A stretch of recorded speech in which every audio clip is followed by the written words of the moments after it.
Kali ini kami akan membahas film yang berjudul The Commuter. Film Commuter ini adalah film yang berdurasi 105 menit dan disutradarai oleh Jaume Collet Serra. Susah juga ya nyebutnya. Film ini dibintangi oleh Liam Neeson, Vera Farmiga, dan Patrick Wilson. Garis besar film The Commuter mengisahkan alur cerita di mana seorang pria yang bernama Michael tanpa ia sadari direkrut menjadi konspirasi pembunuhan setelah bertemu dengan wanita misterius yang bernama Joanna saat dalam perjalanan kereta hariannya. Oh iya, sebelum lebih lanjut bun, agar seperti orang-orang jangan lupa subscribe, like, and comment serta nyalakan lonceng agar kalian selalu update video kami selanjutnya. Tak perlu berlama-lama, langsung saja ke alur ceritanya.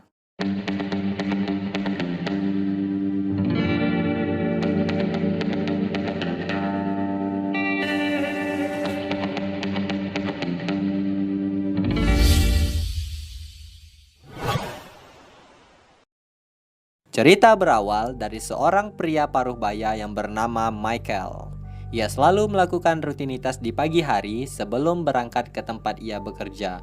Mulai dari bangun, bersih-bersih, sarapan lontong, hingga ia diantarkan sang istri ke stasiun kereta. Itu semua rutinitas yang ia lakukan selama 10 tahun terakhir. Di kereta, Michael sudah kenal dengan beberapa penumpang yang ada di kereta tersebut. Sampai mereka sudah akrab satu sama lain layaknya saudara. Kemudian, scene beralih ke kantor asuransi di mana Michael bekerja. Tiba-tiba, Michael dipecat tanpa alasan apapun. Padahal, Michael ini sudah bekerja selama 10 tahun di sana. Dasar jahat banget tuh bos. Lalu, Michael menuju ke sebuah bar untuk bertemu teman lamanya, yaitu Alec Murphy. Alec Murphy ini adalah seorang polisi. Dari percakapan mereka, bahwa Michael ini dulunya adalah seorang polisi tapi sudah pensiun. Kemudian Michael juga mengatakan bahwa ia sudah dipecat dan ia bingung gimana ia menyampaikan kepada istrinya. Takut istri lempar-lempar panci nanti di rumah kalau tahu udah dipecat. Tiba-tiba datang seorang yang bernama David. David atau David ya? David. Ia adalah rekan seprofesi Michael dulu yang sama-sama seorang polisi. Dan sekarang ia sudah menjadi seorang kapten. Scene berpindah saat Michael pulang dan seperti biasa ia naik kereta. Saat masuk kereta, tiba-tiba ada seorang yang menabrak dirinya. Ternyata HP Michael dicuri oleh orang itu. Udah dipecat, HP dicuri. Nasibmu Michael. Di kereta, Michael pindah ke gerbong depan kereta. Di perjalanan, ada satu gerbong dikosongkan karena AC-nya mati. Setelah itu, Michael duduk. Tiba-tiba ada seorang wanita misterius datang dan duduk di depannya. Wanita itu bertanya, apakah Michael sering naik kereta? Kemudian Michael menjawab bahwa ia sudah 10 tahun naik kereta tersebut. Oh iya, wanita ini namanya Joanna ya. Setelah itu, wanita itu menyuruh Michael untuk melakukan eksperimen, yang mana Michael hanya perlu menemukan satu penumpang misterius. Ingat, satu penumpang misterius yang membawa sebuah tas, dan penumpang itu dikenal sebagai Prime. Ia bakal berhenti di stasiun Cold Spring. Kalau Michael sepakat untuk menemukan orang itu, ada hadiah door prize yang besar, yaitu $25.000 yang disembunyikan di kamar mandi. $25 berapa rupiah ya? Dan $75.000 jika Michael berhasil menemukan orang misterius itu yang dikenal dengan nama Prime. Dengan syarat, Michael harus menemukan tas itu dan jangan beritahu siapapun karena ini adalah secret. Awalnya, Michael tidak percaya dengan ini. Namun, wanita itu menjawab, hal itu hanyalah hal kecil bagi seorang mantan polisi. Loh, kok tahu ya? Di sini Michael bingung, dari mana wanita itu tahu kalau Michael mantan polisi? Lalu, tanpa sempat bertanya, wanita itu langsung turun dari kereta. Dengan rasa penasaran, Michael menuju ke kamar mandi untuk mencari uang $25.000 itu. Mandi, ke kamar mandi bukan untuk mandi, tapi mencari uang $25.000. Dan benar saja, Michael menemukan uang tersebut. Setelah itu, Michael mulai mencari petunjuk ke salah satu masinis yang ada di kereta. Kemudian, Michael bertanya, di mana ia bisa menemukan penumpang yang akan turun di stasiun Cold Spring? Masinis itu menjawab, ia selalu melubangi tiketnya. Hal itu menunjukkan agar sesuai dengan stasiun yang dituju penumpang. Michael berpikir hal tersebut tidak akan sulit untuk menemukan Prine. Lalu Michael ingin turun di stasiun itu. Tapi ada seorang anak yang menghentikan Michael, yang memberikan Michael amplop yang berisi cincin istri Michael. Kata anak itu adalah sebuah peringatan. Peringatan apa saya nggak tahu.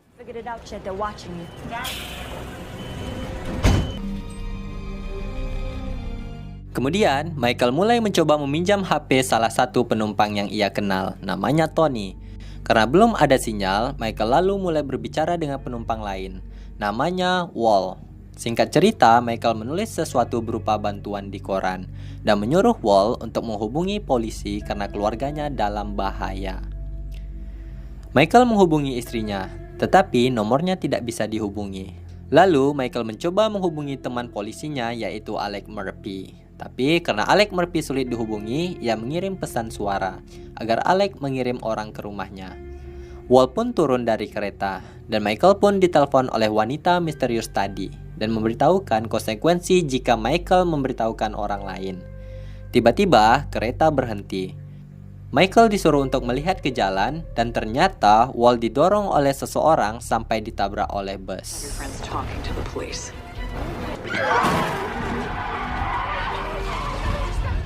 Wanita itu memberitahukan Michael kalau ia melanggar syarat, keluarganya lah yang akan menjadi korban selanjutnya. Kemudian Michael menjawab, kalau ia sudah menemukan orang dan tas itu, apa yang harus dilakukannya? Dan wanita itu menjawab, taruh GPS yang ada di kantong Michael, kemudian letakkan di tas orang itu. Cuman itu aja, simple. Lalu Michael mencari angka stasiun Cold Spring, ternyata nomor 7. Kemudian Michael mulai mencari tiket yang dilubangi nomor 7. Satu demi satu penumpang telah Michael tandai. Singkat cerita, Michael mencurigai seorang pria yang membawa tas hitam. Perkelahian pun tak terelakkan. Who are you? Who are you? What do you know? Namun, Michael berhasil menaruh GPS itu di tas pria tersebut. Dan ada orang membantu Michael berdiri. Dan pria tersebut ada kaitan nantinya. Kita lihat nanti ya, jadi stay tune terus. Setelah itu, Alex menelpon Michael. Dan Michael menjelaskan semuanya tentang wanita misterius itu. Lalu ia harus menemukan seseorang yang bernama Prine. Alex memberitahukan petunjuk tentang si Prine ini, di mana ada satu orang saksi yang melihat seseorang pegawai pemerintah jatuh dari lantai 35 setelah didorong oleh dua pelaku. Saksi mata yang melihat kejadian itu namanya Prine. Kemudian Michael mencari orang yang ia curigai sebagai Prine, tapi ia hanya menemukan tasnya saja. Michael mulai menggeledah isi tasnya. Tiba-tiba ada telepon dari lantai gerbong. Pas Michael buka, ternyata orang yang ia curigai sebagai Prine sudah mati di sana.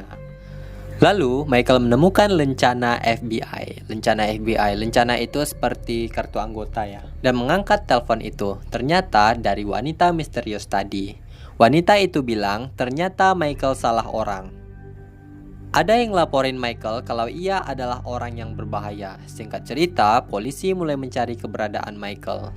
Namun Michael berhasil sembunyi. Tapi setelah ia masuk ke kereta lagi, tasnya tersangkut dan uangnya pun terbang.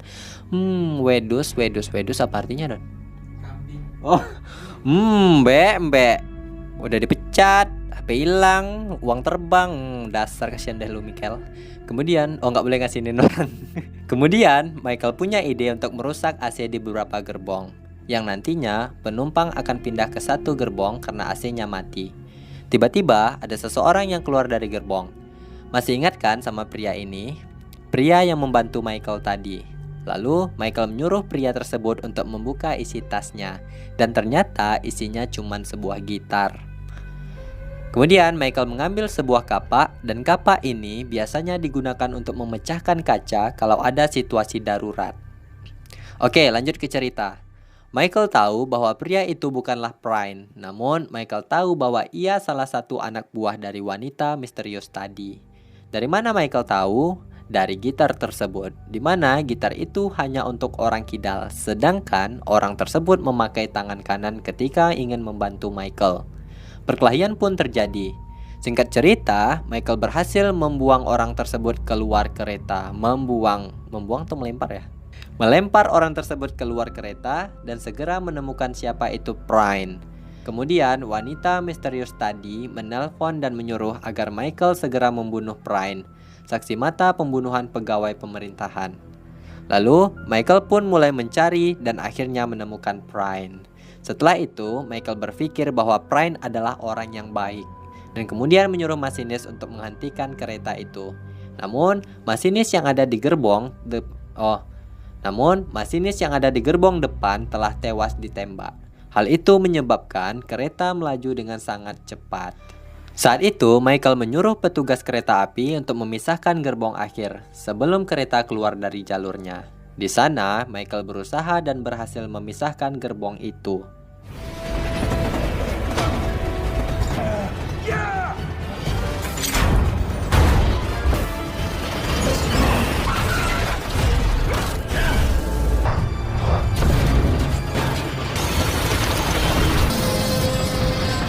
Kemudian Michael memerintahkan semua penumpang untuk menutup jendela menggunakan koran. Lalu Prine yang nama aslinya Sofia menjelaskan kejadian yang sebenarnya, di mana ia punya barang bukti berupa hard disk yang isinya sangat penting. Ia juga saksi mata pada saat Ricky, pegawai pemerintahan itu tewas. Dan kenapa Sofia tidak memberitahukan ke pihak polisi? Karena yang membunuh Ricky itu adalah 2 orang polisi, dan seseorang dari mereka mengatakan tidak ada yang namanya tindakan mulia. Kemudian polisi datang untuk mengepung gerbong tersebut. Di saat itu Alex Murphy masuk untuk menenangkan Michael. Dari percakapan mereka, di akhir kalimatnya Alex mengatakan tidak ada yang namanya tindakan mulia. Lalu seketika itu pula Michael tersadar. Ternyata semua tak sesuai rencana. Saat akad pun tiba kok jadi malah curhat. Ternyata Alex Murphy lah yang membunuh dan mendorong pegawai pemerintahan itu dari lantai 35. Dan juga ia dalang di balik itu semua. Oh, ini teman makan teman namanya. Kemudian Michael dan Murphy pun berkelahi. Saat itu Michael yang sudah cukup umur kalah.